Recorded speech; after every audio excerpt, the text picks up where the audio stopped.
FD यानी कि 5 lakh rupees हमने डिपॉजिट किए for a certain amount of time. पहले क्या होता था 5 साल के लिए 10 लाख के लिए 10 साल के लिए बैंक्स ले लेते, बट आजकल मैक्सिमम आपका 5 इयर्स जाता है, उससे ऊपर नहीं जाता। 5 में भी आपका interest rate comparatively to 1 year कम हो जाता है। ये मैं आपको कॉन्सेप्ट समझाती हूँ, एज ए इकोनॉमिक्स क्या चीज़ है वो समझाती हूँ। पहले समझो कि एफडी में हम एक अमाउंट जैसे 5 लाख रुपीज़ है उसको हमने डिपॉजिट कर दिया फॉर 5 ईयर सपोज, और उस पर हमें जो फिक्स इंटरेस्ट है सपोज 6% वो मिलना ही मिलना है। ठीक है, आई बात समझ।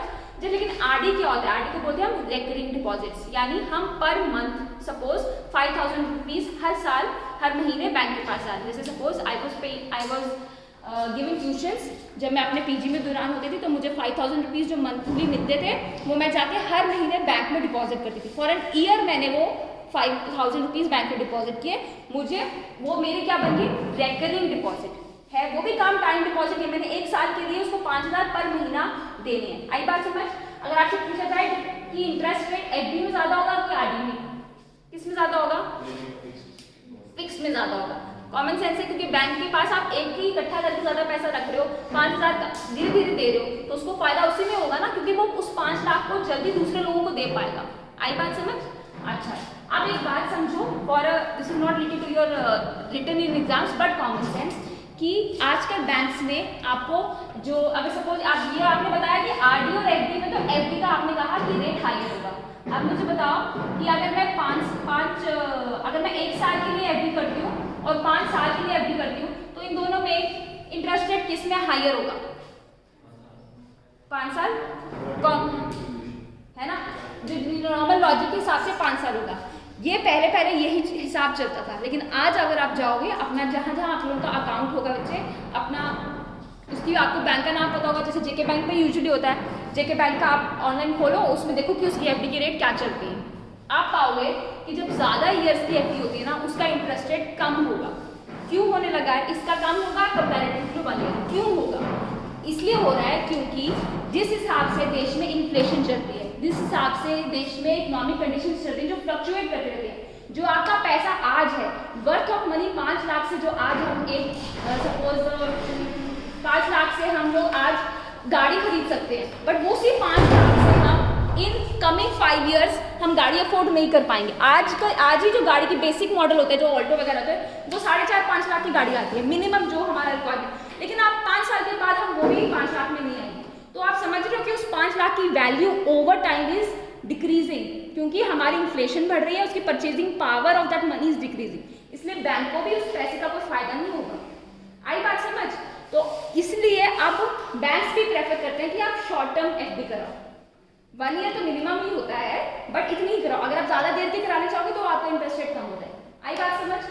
ठीक है, नेक्स्ट टाइप ऑफ डिपॉजिट होते हैं टाइम डिपॉजिट हो गए, और दूसरे क्या होते हैं जिसपे आपने रोज, जिसमें आपकी इनकम जा रही है, जिसमें आप सबने बैंक अकाउंट खोले हुए, सबके खुले हुए, जिसके नहीं खुले हुए खोलेंगे जाके। Please make sure you open your bank accounts. Jan Dhan वाले ही खोलो, लेकिन खोलो, ठीक है। एंड ये जो इकोनॉमिक्स के बच्चे बन रहे हो, बैंक अकाउंट नहीं खोलोगे तो कैसे पार्ट बनोगे, इकोनॉमी का पार्ट कैसे बनोगे आप? हाँ, चाहे 100 रुपीज डालो, 500 रुपीज डालो, लेकिन करो बी द पार्ट। ओके, अच्छा बताओ दूसरे टाइप ऑफ डिपॉजिट्स क्या होते हैं?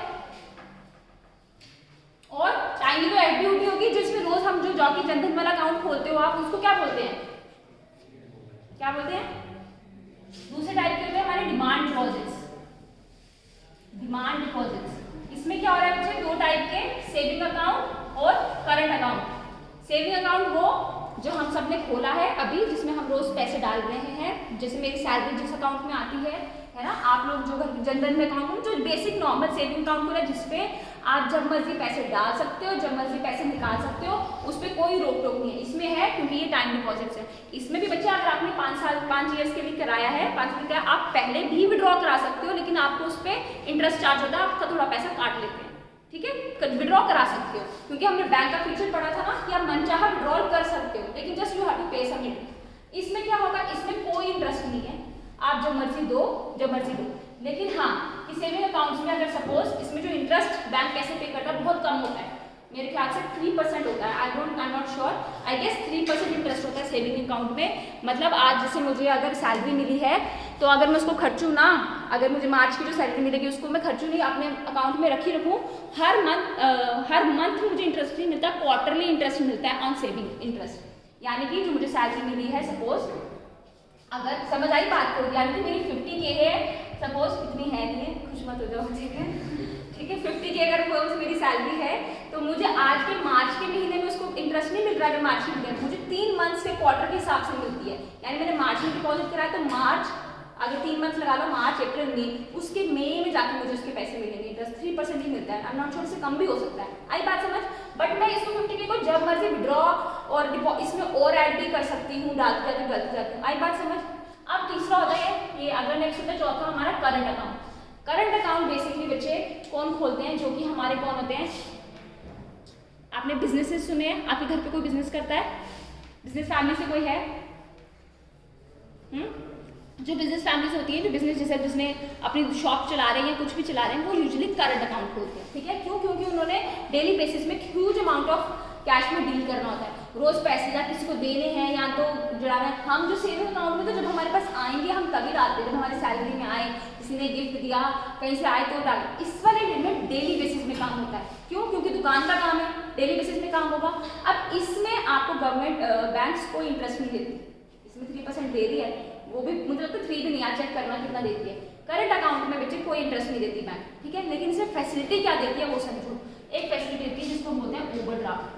मैं इसको अभी टर्म्स को समझा रही हूँ, जब हम फंक्शंस ऑफ कमर्शियल बैंक आगे पढ़ेंगे ये मैं सीधा टर्म्स वहां सिर्फ लिख दूंगी, क्योंकि अब मैंने आपको समझा दी है सीधा डिटेल में। वो आपको क्वेश्चन में ऐसा तो मुझे नहीं लगता आएगा कि what are the types of bank accounts, ऐसा कोई क्वेश्चन नहीं आएगा, आई एम प्रीटी श्योर।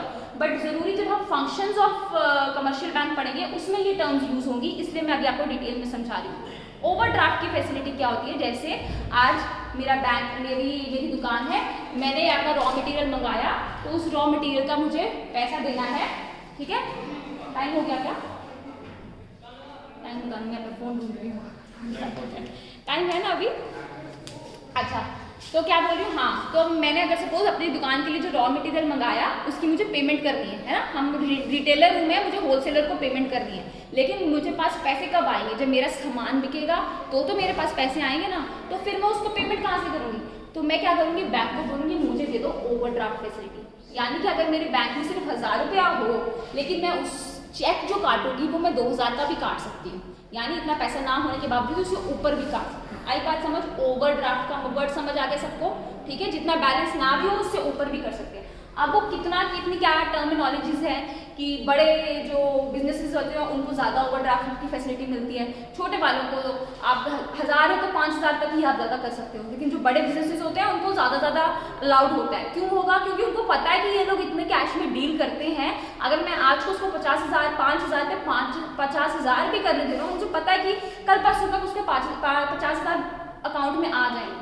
आई बात समझ? इसलिए बड़े बैंक्स को, बड़े दुकानदारों को अलाउ कर जाते हैं, ओवरड्राफ्ट ज़्यादा दिया जाता है। बात समझ आ गई? क्लियर है? ये पॉइंट्स क्लियर हो गए। चलिए नेक्स्ट अब हम पढ़ते हैं स्ट्रक्चर ऑफ कमर्शियल बैंक्स, यानी कि structure of banking system in India. जो ये टॉपिक है स्ट्रक्चर ऑफ बैंकिंग, बच्चे 4th सेम वाले आप लोगों का लिए ये प्रॉपर टॉपिक है आपकी बुक्स में, आपके सिलेबस में। इसको आपने डिटेल में करना है, हम इसको एज ए स्ट्रक्चर पढ़ेंगे, आपने एक एक पॉइंट को डिटेल डेफिनेशन वाइज करना है, ठीक है। हम और आप सब आपके आंसर्स में, बैंकिंग के आंसर में एज अ फिगर होनी चाहिए बस, ठीक है। टू एनहांस 12 मार्क्स के क्वेश्चन में बस ये फिगर डालोगे, दैट इज इनफ। चलिए, बैंकिंग सिस्टम ऐसे लिखना, बैंकिंग सिस्टम इन इंडिया।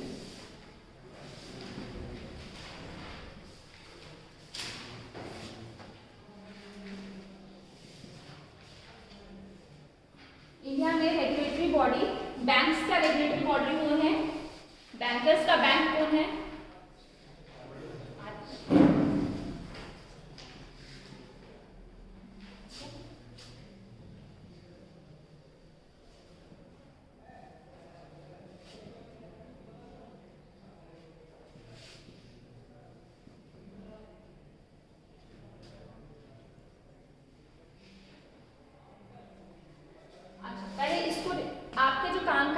ये और ये ही है। मैं आपको तीसरी कैटेगरी भी कराऊंगी, इतना इसको डिटेल में पढ़ने की जरूरत नहीं, क्योंकि basically banking system in India यानी कि बैंक किसके पार्ट है बच्चे?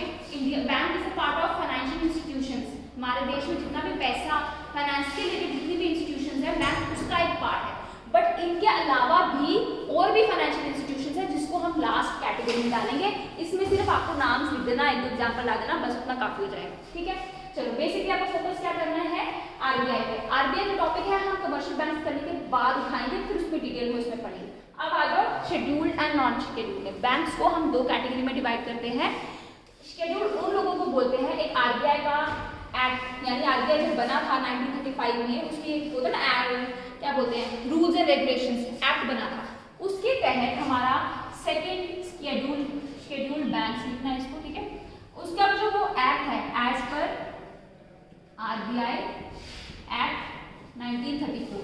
ठीक है, इस एक्ट में जो बैंक्स उसके सेकेंड शेड्यूल में शेड्यूल पार्ट लिख दो, शेड्यूल कंफ्यूज मत हो ना, शेड्यूल और यहाँ भी शेड्यूल, मतलब ऐसे समझ लो कॉन्स्टिट्यूशन होता है, कॉन्स्टिट्यूशन में पार्ट्स होते हैं ना, पार्ट 1 पार्ट 2, वैसे ही उस एक्ट की में सेकंड पार्ट में जो बैंक्स का नाम लिखा होगा, जो टाइप्स लिखे थे वो आते हैं शेड्यूल बैंक्स में।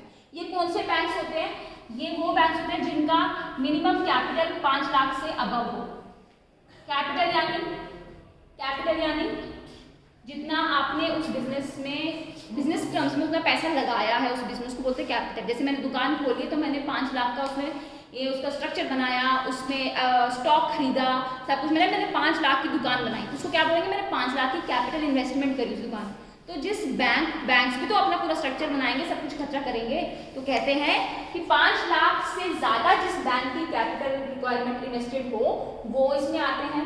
ठीक है, और दूसरा जिनके पास हमारा कैश रिजर्व रेशियो, ये आप आगे पढ़ोगे, अभी बस समझ लो इसको क्या बोलते हैं, CRR cash reserve ratio with RBI. इसको डिटेल में आगे पढ़ेंगे। मतलब कैश रिजर्व रेशियो मतलब कुछ अमाउंट ऑफ कैश जो भी इस शेड्यूल बैंक्स में आते हैं उनको आरबीआई में रखना होता है। ठीक है, अब मैं जितने भी ये कैटेगरीज मतलब जितनी भी कंडीशंस बना रही हूँ, जो भी कंडीशंस को फुलफिल नहीं करेगा वो सारे कहाँ बैठ जाएंगे? नॉन शेड्यूल वाले बैंक्स में। ठीक है, बात समझाए? ये सारी जो कैटेगरीज है वो सेकेंड पार्ट जो ये एक्ट है उसमें दिया हुआ है। ठीक है, कभी कभार बस आपको पता होना चाहिए, इंपॉर्टेंट फॉर यू, कि ये डेफिनेशंस आपको अच्छे से आनी चाहिए। ठीक है, आप लोगों के लिए सब समझने के बाद आप लोगों के लिए सिर्फ डायग्राम आनी चाहिए आप लोगों को। ठीक है, लेकिन फॉर इन जनरल इकोनॉमिक्स इतनी आनी चाहिए कि क्या होते हैं। ठीक है, चलिए बच्चे, अच्छा इसके बाद हो गया कैपिटल हो गया, CRR हो गया, और इसके बाद जो भी थोड़ी और रूल्स एंड रेगुलेशंस होती होंगी कि किस किस को लेंड कर सकते हैं, क्या नहीं, वो अदर रेगुलेशंस होती हैं, वो अगर ऐसे कर दो, इतना डिटेल में मत जाओ। अदर रेगुलेशंस जो बैंक्स फॉलो करेंगे वो शेड्यूल में, जो नहीं फॉलो करेंगे वो नॉन शेड्यूल में। ठीक है, शेड्यूल बैंक्स के अंदर जब हम टाइप्स पढ़ते हैं, इनकी टाइप्स क्या हैं? पहले public banks, private banks, foreign banks, RRB regional rural banks, इसको क्या लिखते हैं? Regional rural banks. ठीक है, आप देख लो, आपको नीटली आपने पेपर में ऐसे करके बनाना नीट लग रहा है, ऐसे करके बनाना जैसे आपको ठीक लग रहा है, दूसरे तरीके से भी बना सकते हैं। ठीक है, नेक्स्ट लिखो small finance banks, small finance banks, और लास्ट है पेमेंट बैंक्स। पेमेंट बैंक्स खुला खुला लिखना, थोड़ा सा इसके बाद में आगे एग्जाम्पल्स लिखेंगे, खुला खुला लिखना है इसको, मेरे पास जगह नहीं है। क्या है? Public banks, private banks, foreign banks, RRBs, small finance banks और पेमेंट बैंक्स।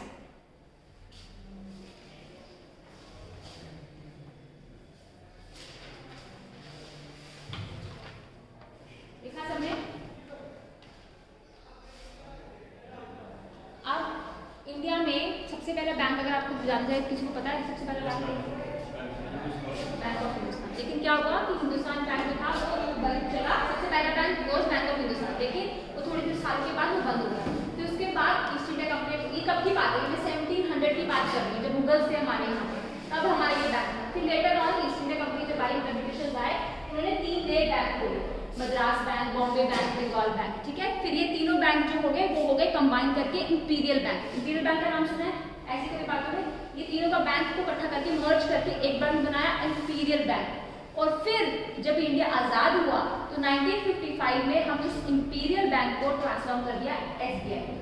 SBI तो सुना है सबने? तो मतलब देश का जो सबसे बड़ा पब्लिक बैंक है उसको बोलते हैं हम SBI। वो कौन सा बैंक है? वो इंपीरियल बैंक, जो कि 3 बैंक्स के मर्जर से बना हुआ है। इंपॉर्टेंट फॉर यू, इसको लिखना आपने उसमें। ठीक है, तो यानी आप बच्चे आप लोग को सिर्फ ये याद रखना है, 2-3 एग्जाम्पल्स लिख देना और उसमें लिख देना कि पब्लिक बैंक्स में सबसे बड़ा बैंक कौन सा है, लार्जेस्ट हमारा SBI, ठीक है। इसके बाद अगर SBI के बाद PNB, Punjab national bank, second largest bank. आप लोगों को बस एग्जाम्पल्स लिख के खत्म करना है, ठीक है, सिर्फ इंफॉर्मेशन के लिए बता रही हूँ। अब ये नेशनल पब्लिक बैंक्स होते क्या है, क्या हुआ था बेसिकली, जो बैंक्स को हम देश इंडिया में नेशनलाइजेशन हुई थी, बच्चे एक बहुत इंपॉर्टेंट नेशनलाइजेशन का वर्ड मतलब बैंक्स को पहले सब बैंक्स प्राइवेट थे, खुद से वो चल रहे थे, बैंक्स ने गवर्नमेंट ने उनको अपने अंडर ले लिया, जिसको हम बोलते हैं नेशनलाइजेशन। क्या बोलते हैं, नेशनलाइजेशन, जो कि सबसे बड़ी मैसिव 14 बैंक्स की नेशनलाइजेशन हुई थी 1940। तो SBI की हुई 1955 में, इंपीरियल को बना दिया, लेकिन उसके बाद जितने भी बैंक्स थे और भी चल रहे थे, इंडिया ने सोचा, इंडिया की गवर्नमेंट ने सोचा अब इनको हम अपने अंडर लेके अच्छा बैंकिंग सिस्टम बनाने के लिए उनको भी नेशनलाइज किया।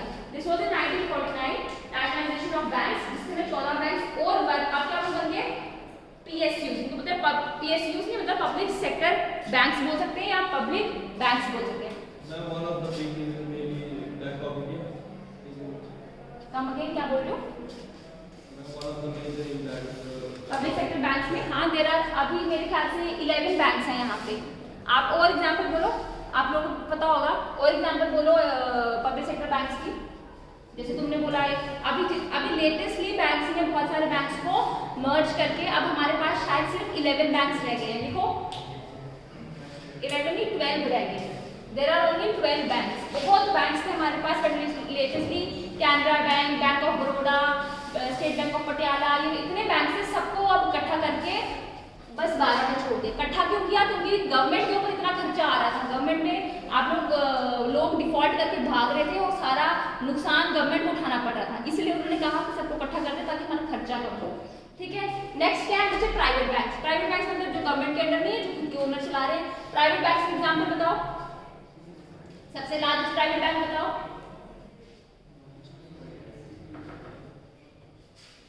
अब लिखोगे ना आप सबको याद आ जाएगा, अब सबको याद आ जाएगा। HDFC, ICICI और कोटा बैंक है, एक्सिस बैंक है, कोटा है, ठीक है। 2-3 एग्जाम्पल लिखना काफी हो जाएंगे। जब आप लोग अपनी GPI की UPI ID बनाते हैं, जीपे सब यूज करते हैं, सब यूज करते हैं, जीपे की UPI ID बनती है। UPI ID में लास्ट में क्या लिखा हुआ आता है, HDFC bank, OK ICICI bank, है ना। तो ये सब तो आपके आगे पीछे हो रहा होता है, एक एग्जाम्पल तो आप दे ही सकते थे मुझे। चलो बच्चे नेक्स्ट आते हैं फॉरेन बैंक्स में। फॉरेन बैंक्स ही वो है जिनकी जो बाहर के बैंक्स हैं उनकी ब्रांचेस, उनके रिलेटेड की सब्सिडी जितनी भी वो हमारे यहाँ पे होगी। Example American express,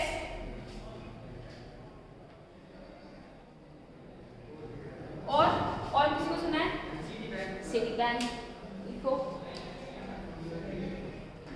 city bank, और एक एग्जाम्पल और लिख लेना इसमें, ठीक है। बस 2 भी लिख दोगे काफी हो जाएगी। अब आओ बच्चे RRB से, रीजनल रूरल बैंक्स पे। रीजनल रूरल बैंक्स वो हैं जब अब देखो बेसिकली ये बहुत बाद में आए हैं। अब गवर्नमेंट ने देखा कि ये जो सारे बैंक है, कमर्शियल बैंक से, आप देखोगे कि सबकी ज्यादातर मेन ब्रांचेस मेन एरियाज में लग रही थी, मतलब सिटी एरिया में लग रहे थे। तो उन्होंने स्पेसिफिकली रीजनल रूरल बैंक्स बनाना शुरू किए ताकि गाँव में चलना शुरू हुए। ग्रामीण बैंक सुना है आपने, JNK का ग्रामीण बैंक। अब ये जो सारी कैटेगरी ऑफ बैंक्स है ये रीजनल रूरल बैंक्स में आ रही है। आई बात समझ क्यों, ताकि अब आपके यहाँ पे जब मुझे ATM में जाना हो तो भी यहाँ हार्डली बैंक्स मिलते हैं, यहाँ हार्डली ATM मिलते हैं। तो वो क्यों ऐसा, उसको जो penetration of banking into the villages and deeper levels of the economy, इसलिए ये RRBs वगैरह खुले। बात समझ आ गई, ठीक है। तो आप इसके आगे लिखो फॉर विलेज एरिया, विलेज मतलब रूरल एरियाज लिखो, rural areas, marginal sectors. Marginal sectors यानी फार्मिंग, एग्रीकल्चर, फार्मर्स वगैरह जिनके पास जो बैंक्स वगैरह आपके पास बहुत बड़ा कोलेटरल हो तो आपको लोन्स मिलते हैं, बट जो छोटे स्केल पे काम कर रहे हो तो फिर वो इनके पास जाके अपने लोन्स उठा सकते हैं, लाइक फार्मर्स वगैरह। आई बात समझ। नेक्स्ट हो गए बच्चे स्मॉल फाइनेंस बैंक्स और payment banks. Payment banks, small finance banks भी वही काम करते हैं रीजनल, जैसे रूरल एरियाज में छोटे छोटे इंडस्ट्रीज, छोटे सेटअप जो भी हो गए उन सबको बैंक करने के लिए, मतलब बैंक बेसिकली आरबीआई क्या चाहता है कि जितने नंबर ऑफ बैंक्स खुले दूर दराजों पर लोग बैंक्स खुल जाए, ठीक है। जो ये स्मॉल फाइनेंस बैंक्स है ना बच्चे, ये प्राइवेट बैंक्स हैं, ये बात समझो, स्मॉल प्राइवेट बैंक्स ऐसे लिखो आगे, these are small private banks. अभी तक रीजनल रूरल बैंक्स तो गवर्नमेंट के हुए, तो ये पेमेंट बैंक्स है ना बच्चे, ये भी पब्लिक बैंक्स होंगे। बात समझ आ रही है क्या? मैं गवर्नमेंट चाहता दोनों पब्लिक प्राइवेट सारे दूर दूर दराजों में खुले, इसलिए स्मॉल फाइनेंस बैंक्स में तो आप 2-3 एग्जाम्पल लिख लो। जन स्मॉल बैंक है, शिवालिक स्मॉल बैंक है, ऐसे करके 1-2 एग्जाम्पल लिख लो। लिखो Shivalik bank, Shivalik small bank लिखो,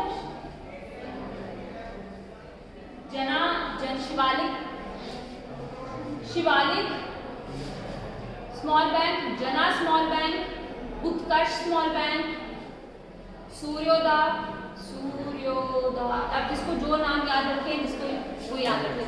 बच्चे पेमेंट बैंक्स अब हमारे क्या है, छोटे बैंक्स लेकिन पब्लिक वाले फील्ड में, ठीक है। ये सिर्फ 4 है हमारे इंडिया में। सबसे पहला पेमेंट बैंक जो था वो था हमारा इंडियन पोस्ट पेमेंट बैंक। सुना किसने? पोस्ट ऑफिस में किसने अपना पेमेंट बैंक खोला है?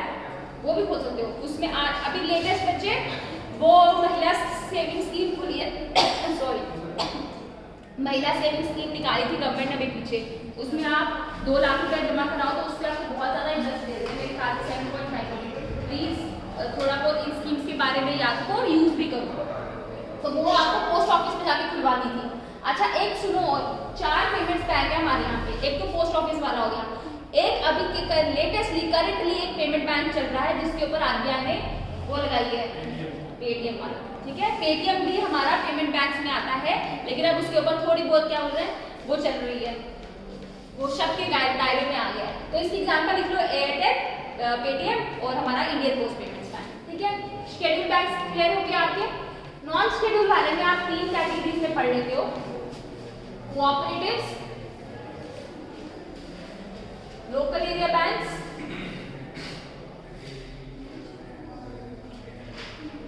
और development institutional bank. Development institutional bank इसमें सिर्फ इंपॉर्टेंट बच्चे यही है, कोऑपरेटिव्स वाला, बाकी भी है बट इंपॉर्टेंट यही है, ठीक है। इंडिया में 3 टाइप के कोऑपरेटिव्स होते हैं। एक बात समझाऊंगी, ये समझना, 3 टाइप के कोऑपरेटिव्स होते हैं। एक होते हैं प्राइमरी, जो बिल्कुल लोकल लेवल विलेजेस पे होते हैं। अभी अच्छा होते क्या है कोऑपरेटिव्स बच्चे? कोऑपरेटिव बैंक्स होते हैं जैसे मैं हूँ, मेरे पास थोड़ा सा पैसा है, सुनील के पास पैसा है, स्माइल के पास पैसा है, हम 4 बंदों का ग्रुप बन गया, हम सबके पास 10-10 हज़ार रुपए थे, हम सबने ग्रुप बनाया अपना और एक बैंक खोल दिया। तो यानी अब उस बैंक की ओनर भी मैं हूँ और उसको ऑपरेट भी मैं कर रही हूँ। अब हम आपस में एक दूसरे को पैसे लेंड भी कर सकते हैं। अब तुम्हारा रिश्तेदार मेरा रिश्तेदार कोई आता तो हम उसको भी लेंड कर सकते हैं, ठीक है। मतलब बात समझ रहे हो? This is what cooperative. Cooperative word से समझ आ गया कि 4-5 लोगों का ग्रुप बन के ही वो बैंक्स चलते हैं। अब इसमें 3 कैटेगरीज आती है। प्राइमरी मतलब बिल्कुल बैंक बिल्कुल नीचे लेवल पे, जो बल्कि लोकल लेवल पे, फिर आता है हमारा सेंट्रल और फिर आता है स्टेट। सेंट्रल वाला जो बच्चा है वो डिस्ट्रिक्ट लेवल पे आता है। अब ये ध्यान देना है कि जो प्राइमरी वाला जिसको हम पीसीएस बोलते हैं, प्राइमरी कोऑपरेटिव बैंक्स, पीसीबीज बोलते हैं बच्चे, ये जो है ना वो आरबीआई की रेगुलेटरी अथॉरिटी, जिसको आप बोल सकते हैं बैंकिंग रेगुलेशन एक्ट 1949, इसके अंडर बस पीसीबी को काम, इसके अंडर पीसीबी नहीं आता, बाकी दोनों के ऑपरेशन इस एक्ट के अंदर आते हैं। ये शेड्यूल बैंक भी इसके अकॉर्डिंग वर्क करता है, ये बस पीसीबी नहीं करता। बात समझ आई? आरबीआई के जितने भी रेगुलेशंस रूल्स हैं इसको फॉलो करना मैंडेटरी नहीं है, ठीक है। ये है एक्ट जो आपके सभी बैंक्स को फॉलो कर, जो आपको सभी बैंक्स को इसके तहत वर्क करना है। जितनी भी रेगुलेशन, जब भी कोई इशू होगा ये वाले पन्ने खोले जाएंगे, इसमें क्या दिया उसके हिसाब से देखा जाएगा, ठीक है।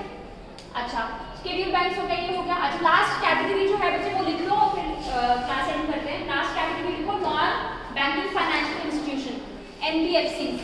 यहाँ पे लिखो non banking financial institution, NBFC बोलते हैं इनको। इसमें एग्जाम्पल लिखो एक दो, insurance companies, mutual funds, insurance companies, mutual funds, pension fund, ये सारी हमारी एनबीएफसीज में आ जाती है। क्लियर है? सेकंड सेम आपको ये डायग्राम थोड़ी सी नीटली विद एग्जांपल्स, आपकी बैंकिंग का कोई भी क्वेश्चन आएगा लॉन्ग टर्म में, उसमें ये छोटा सा इंट्रोडक्शन की पार्ट में होना चाहिए, ठीक है। Fourth same each definition and examples, ठीक है। ये है स्ट्रक्चर दिया है। नेक्स्ट क्या टाइम हो गया? नेक्स्ट क्लास छुट्टी मंडे को प्लीज मुझे क्लास दे दो।